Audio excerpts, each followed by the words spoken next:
நிறைய பேர் அன்னைக்கு ஒருத்தரை பார்த்தேன், எங்கெங்க ஆஜியார் ஒரு வாரமாக காணுனேன், இதை அப்போலோ போயிருந்தேங்கிறாரு.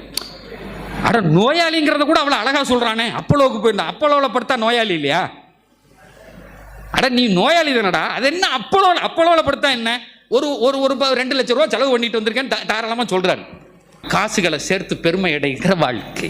அவன் கம்பெனியை பற்றி கேட்டு பாருங்க, எத்தனை கோடி வச்சிருக்கான்னு கேளுங்க. நமக்கு பேங்க் பேலன்ஸே 3 கோடி இருக்குங்க.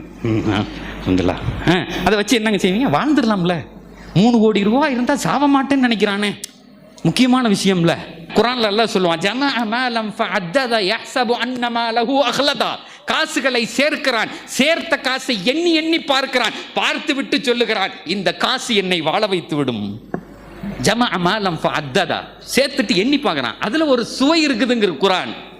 யஹ்ஸபு அன்ன மாலஹு அக்லதா. அடே 10 கோடி ரூபாய் என் பேங்க்ல இருக்குடா, எவனும் அசைக்க முடியாது. ஹார்ட் அட்டாக்கா வந்தாலும் பார்த்துக்க வேண்டாங்கிறானே அல்லாஹ்.